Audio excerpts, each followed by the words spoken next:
আমাদের জীবনে গুরুজনেরা, জ্ঞানী মানুষজন সবসময় একটা কথা বলেন, ধৈর্য ধরো। শুধুমাত্র দুটো শব্দ, কিন্তু কতটা বিশাল সেটা বোঝার চেষ্টা করুন।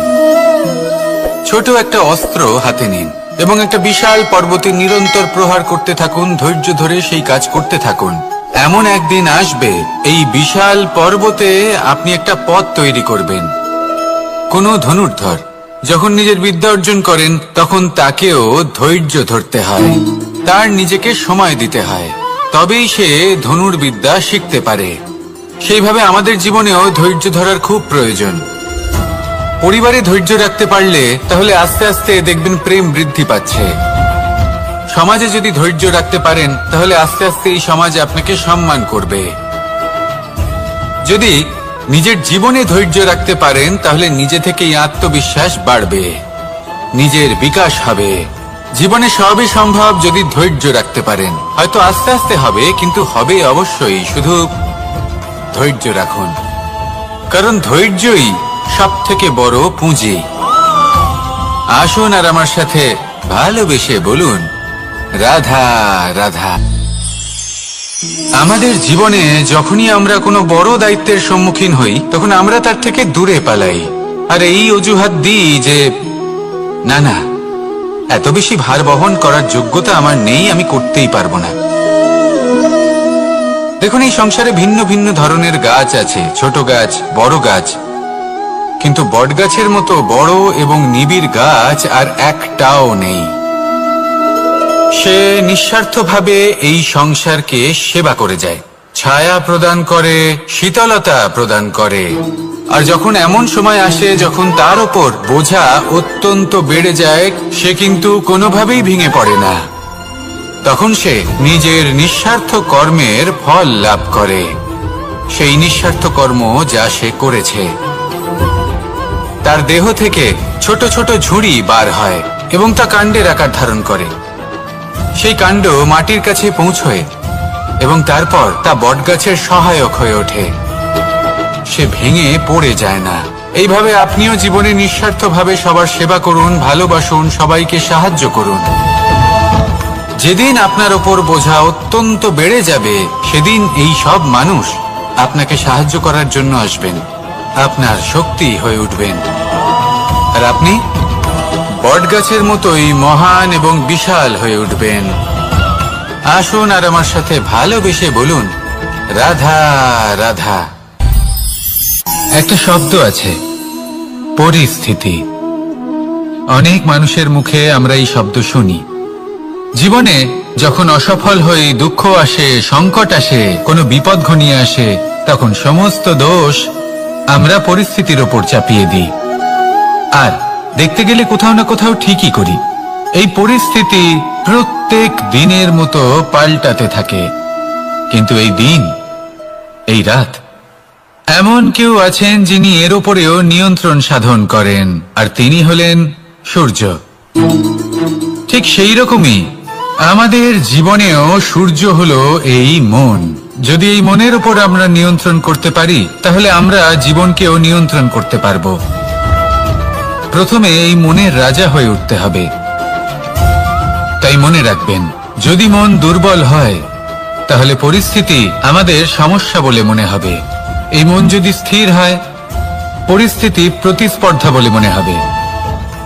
আর এই মন যদি শক্তিশালী হয়ে ওঠে, তাহলে যে কোনো পরিস্থিতি আপনার কাছে একটা সুযোগ মাত্র, এমন এক সুযোগ যাতে অগ্রসর হয়ে আপনি মহান হয়ে উঠতে পারেন। এই মনের শক্তির বৃদ্ধি ঘটান, মহান হয়ে উঠুন, আর আমার সাথে ভালোবেসে বলুন, রাধা রাধা। খুব সুন্দর একটা কাহিনী আছে। একবার এক ব্যক্তি নিজের অসফলতার জন্য ত্রস্ত হয়ে সময় দেবতার তপস্যা করতে বসলেন।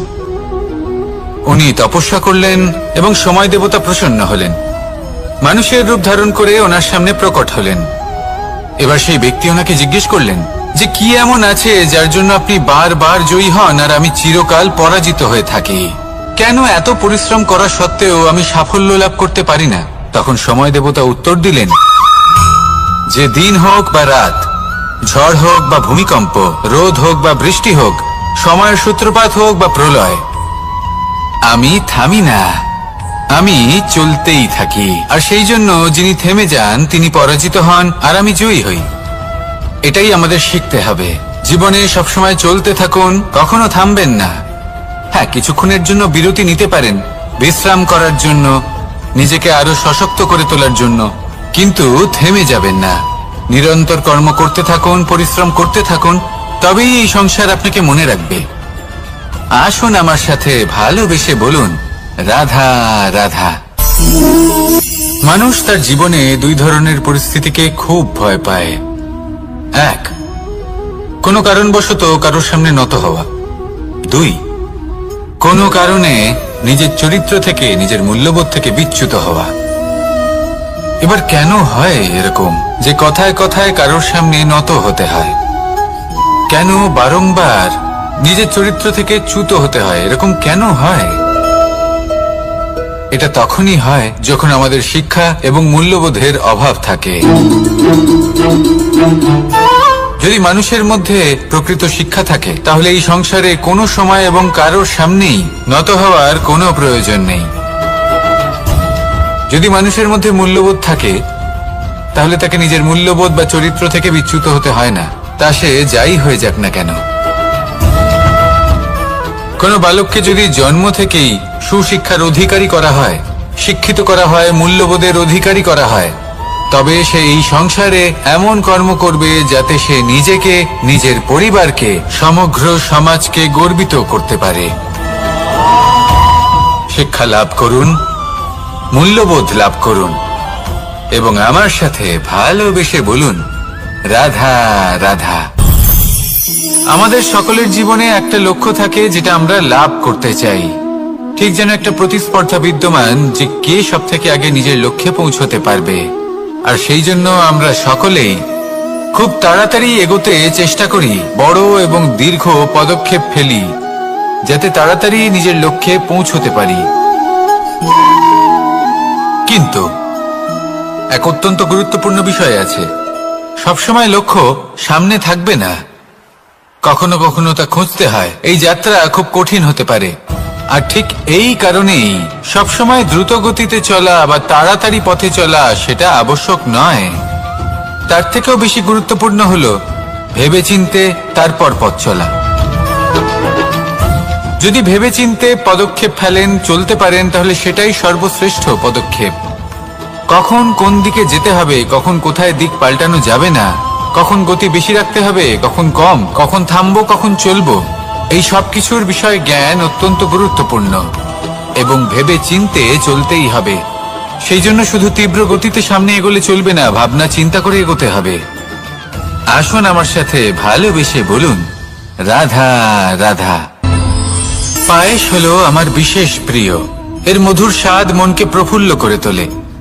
ছোটবেলায় মা আমার জন্য পায়েস বানাতেন এবং আমাকে বলতেন যে গরম থাকতে থাকতে খেয়ে নে কানাই, ঠান্ডা হয়ে গেলে ভালো লাগবে না।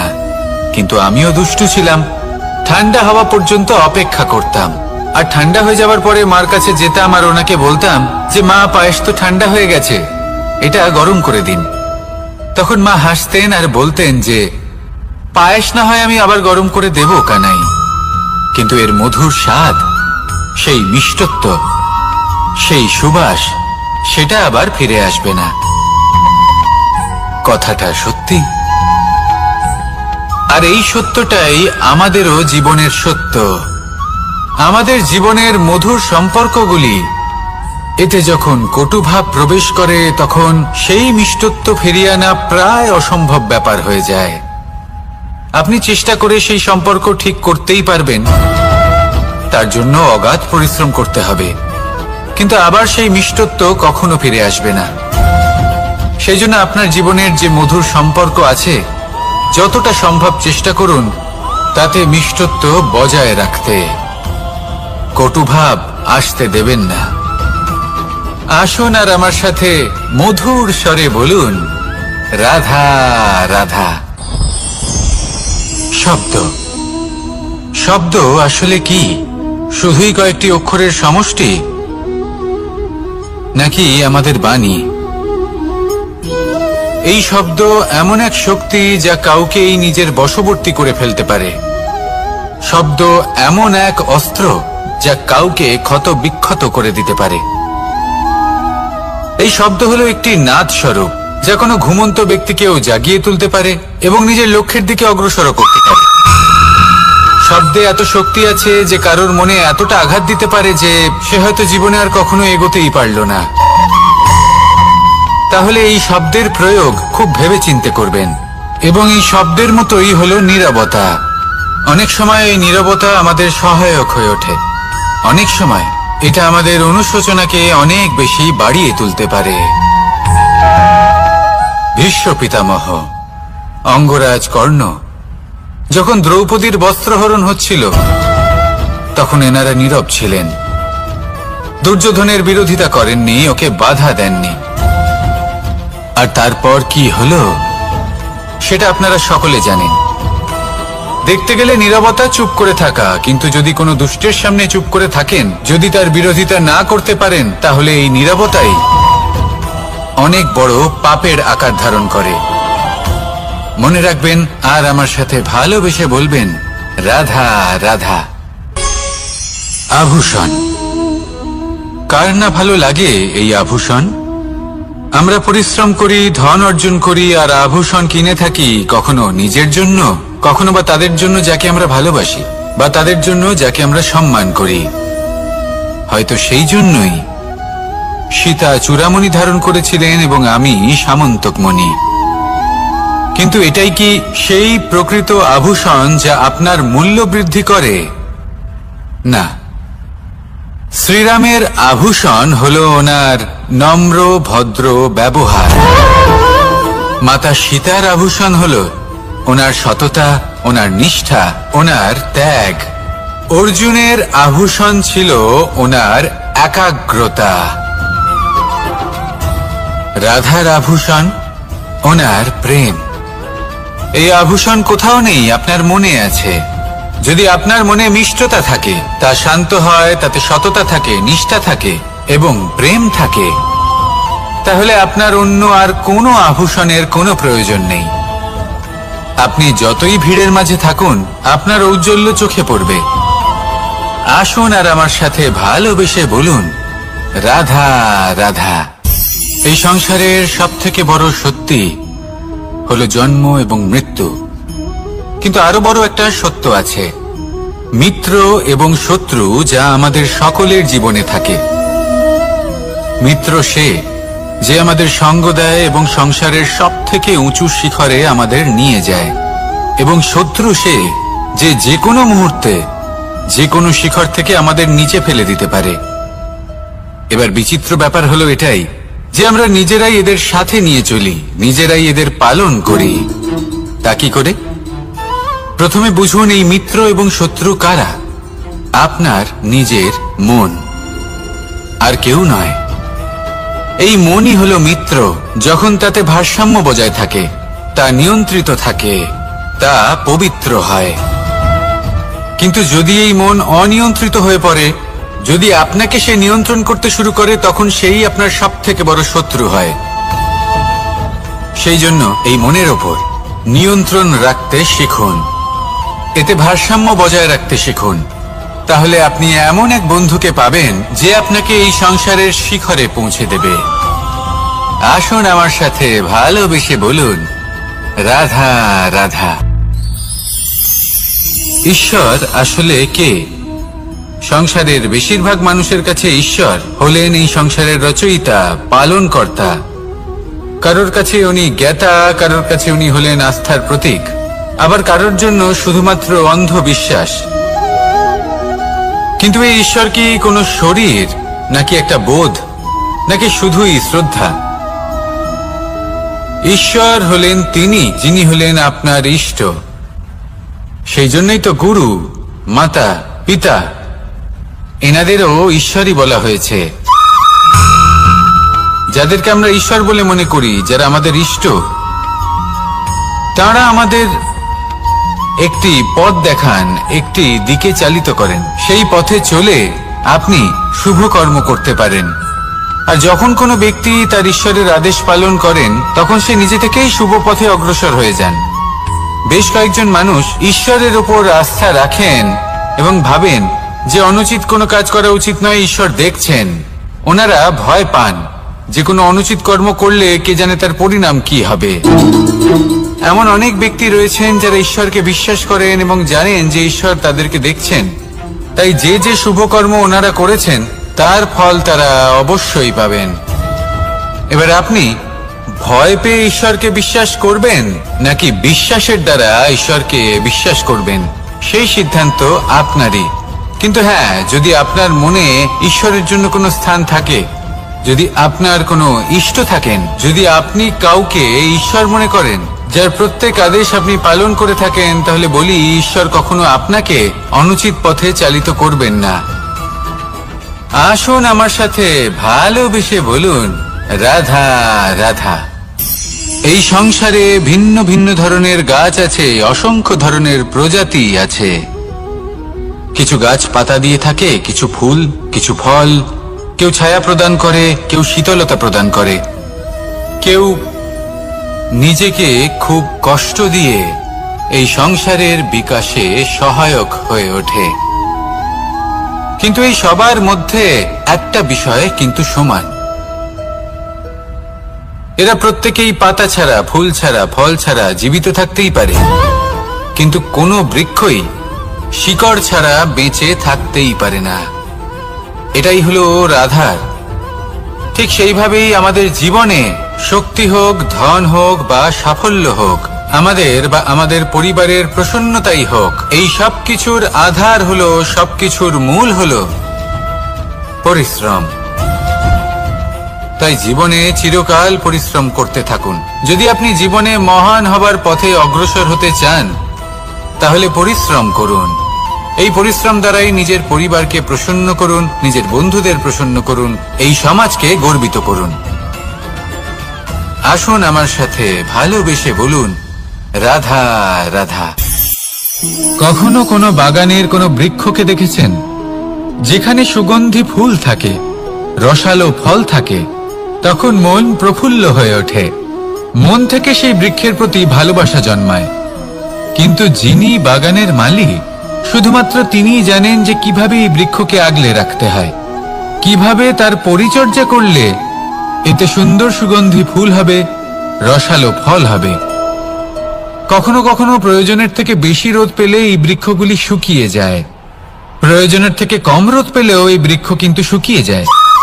প্রয়োজনের থেকে কম জল যদি পায়, এই বৃক্ষ শুকিয়ে যেতে পারে। প্রয়োজনের থেকে অতিরিক্ত জল যদি পায়, তখনও এই বৃক্ষের শিকড়গুলি নষ্ট হয়ে যেতে পারে। এবার এটাই কিন্তু আমাদের সংসারের সাথেও হয়। আমাদের সংসারের সকল প্রতিভাশালী ব্যক্তি, যেমন লেখক, বিচারক, প্রবক্তা, যোদ্ধা, এদের সবার ক্ষেত্রে এই কথাটাই প্রযোজ্য। যদি বেশি প্রশংসা করা হয়, তাহলেও এরা হারিয়ে যাবেন। প্রয়োজনের থেকে বেশি যদি নিন্দা করা হয়, তখনও তারা নত হয়ে পড়বেন। তাহলে আপনি এদের রক্ষা করুন এবং নিজেদেরও। মনে রাখবেন একটা কথা, জেনে রাখুন কখন কোন নিন্দায় আপনি লজ্জিত হবেন না, আর কখন কোন প্রশংসার দ্বারা নিজের মধ্যে অহংবোধ জাগ্রত করবেন না। এই মন সুপ্রসন্ন হয়ে বলবে, রাধা রাধা। সময় কত বিচিত্র হয়। সময় আমাদের পক্ষে থাকলে আমরা নিজেদের রাজা মনে করে নিই, আর সেই সময় যদি বিপক্ষে চলে যায়, তাহলে নিঃস্ব হতে সময় লাগে না। তাই মানুষের একটা অভ্যেস আছে, খারাপ সময়ের জন্য কিছু সঞ্চয় করা। আত্মীয়, বন্ধু খারাপ সময় পাশ থেকে সরে যায়। যশ, মান প্রতিকূল সময় চিরস্থায়ী হয় না। তাই মানুষ মনে করে অর্থ সঞ্চয় করাই শ্রেয়। অর্থের কোনো হৃদয় নেই যা সময়ের সাথে পরিবর্তিত হবে। সংসার বলে সর্বদা অর্থ সঞ্চয় করতে থাকুন, খারাপ সময়ে অবশ্যই কাজে লাগবে। কিন্তু আমি বলবো শুভ কর্ম করতে থাকুন, আনন্দে থাকুন, নিজের ওপর আর ঈশ্বরের ওপরে বিশ্বাস রাখুন। খারাপ সময় কখনো আসবেই না। রাধা রাধা। মানুষ নিজের পরিবারের জন্য কত কিছুই না করে, দিন রাত পরিশ্রম করতে থাকে যাতে তার পরিবারের প্রয়োজন পূরণের জন্য অর্থ রোজগার করতে পারে। কিন্তু শুধু অর্থ রোজগার করাটাই কি যথেষ্ট? আপনি বলবেন হ্যাঁ, নিশ্চয়ই। অর্থ দিয়ে সবকিছু পাওয়া যায়, বিদ্যা পাওয়া যায়, বাড়ি পাওয়া যায়, ওষুধ পাওয়া যায়, আর কত কিছুই না পাওয়া যায়। এই সব একটা পর্যায় পর্যন্ত সঠিক, কিন্তু একটু মন দিয়ে ভেবে দেখুন, যখন কোনো শিশু অসুস্থ হয়ে পড়ে তখন সে ওই তিক্ত ওষুধ কেন খেয়ে নেয়? এই জন্য কারণ ওর পিতা সেই ওষুধ অর্থ দিয়ে কিনেছে? না, বরং এই জন্য কারণ তার পিতা যে তার সামনে দাঁড়িয়ে, তার উপরে তার বিশ্বাস আছে। বিশ্বাস আছে যে উনি তার কিচ্ছু হতে দেবেন না। এই বিশ্বাস, এই সংস্কার, এই শিক্ষা কখনো অর্থ দিয়ে পাওয়া যায় না। এটা পাওয়া যায় সেই সময় থেকে যা মাতা পিতা তাদের সন্তানের সাথে কাটিয়েছেন। তাই জীবনে অর্থ অবশ্যই উপার্জন করুন, কিন্তু নিজের পরিবারকেও সময় দিন, আনন্দ পাবেন। রাধা রাধা। প্রকৃতি মানুষকে এক বিশেষ শক্তি দিয়েছে, অন্য জীবের থেকে বেশি শক্তি দিয়েছে, স্মরণ শক্তি। এই শক্তি মানুষকে অন্য জীবের থেকে ভিন্ন করে, ইতিহাস রচনা করার প্রেরণা দেয়, জ্ঞানকে বংশানুক্রমে এগিয়েও নিয়ে যায়। আর যারা ভুলে যান, অধিকাংশ সময় তারা উপহাস আর দয়ার পাত্র হয়ে যান। কিন্তু এটাই কি প্রকৃত রূপে সত্য? না। এই স্মরণ শক্তি মানুষের বিকাশের সব থেকে বড় বাধা হয়ে দাঁড়ায়, তার মনকে দূষিত করে দেয়। খারাপ অভিজ্ঞতা, কারোর করা বিশ্বাসঘাতকতা, কারোর কটাক্ষ বেশিরভাগ মানুষই ভুলতে পারেন না, আর তারপর প্রতিশোধ নিতে উদ্যত হন। প্রথমে সময় নষ্ট করেন প্রতিশোধের প্রস্তুতিতে, আর তারপর সময় নষ্ট করেন প্রতিশোধ নেওয়ার সুযোগ খুঁজতে। যদি সন্তুষ্টি পেতে চান, যদি জীবনে আনন্দ পেতে চান, তাহলে স্মরণ শক্তির সদ্ব্যবহার করুন। নিজের স্মরণ শক্তিকে চালনা করুন শুধুমাত্র ভালো কথা আর ভালো স্মৃতির দিকে। জীবনে আনন্দ পাবেন। রাধা রাধা। জীবন কি? এই জীবন আমরা জন্ম নিই, বড় হয়ে উঠি, আমাদের মা বাবা আমাদের পালন করেন, তারপর তাদের অর্থ দিয়ে আমাদের বাল্যকাল কাটে, আমরা আরো বড় হই, বিবাহ বন্ধনে আবদ্ধ হই, আমাদেরও সন্তান হয়, আমরা তাদের পালন করি, তারপর আমরা বৃদ্ধ হই, আর একদিন এই সংসার ছেড়ে আমরা সকলে চলে যাই। এটাই কি জীবন?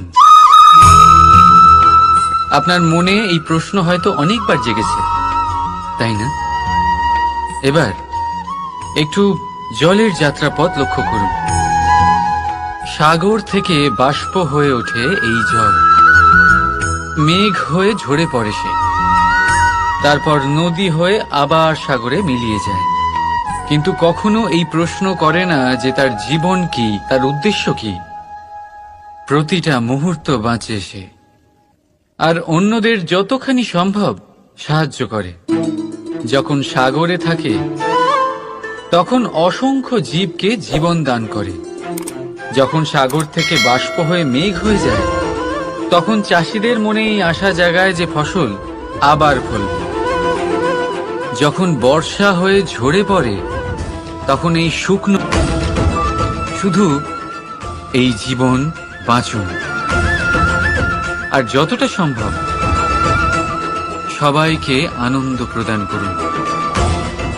মন প্রসন্ন হয়ে বলবে রাধা রাধা। কখনো বৃষ্টির জন্য হওয়া কাদার মধ্যে দিয়ে আপনি নিজের বাড়ি ফিরেছেন? পাদুকা পরার জন্য আপনি ওই কাদা থেকে অবশ্যই বেঁচে যান, কিন্তু সেই পাদুকা থেকে আগত নোংরা কাদার ছিটে আপনার বস্ত্রকে ময়লা করেই দেয়। কিন্তু তাও সেই ছিটের জন্য আপনার বস্ত্র ময়লা হয়ে যাবে, সেই জন্য আপনি পাদুকা পরা ছেড়ে দেন না। ঠিক সেইভাবেই জীবনে এমন কিছু মানুষও আসেন যারা পাদুকার মতো হন, যারা আপনাকে কাদার থেকে বাঁচিয়ে নেন, কিন্তু বস্ত্ররূপী আপনার মনে গম্ভীর হওয়া ভালো কথা, কিন্তু সমস্ত বিষয় যদি গম্ভীরভাবে ভাবতে থাকেন তাহলে জীবনের আনন্দটাই শেষ হয়ে যাবে। এই সংসার অস্থায়ী, এখানে এমন কিছুই নেই যা চিরকাল জীবিত থাকবে। তাই যতক্ষণ এই জীবন আছে সন্তুষ্টি আর আনন্দ নিয়ে বাঁচুন। নিজের ওপর আগত কাদার ছিটের দিকে মন দেবেন না, শুধু আনন্দ বিতরণ করুন।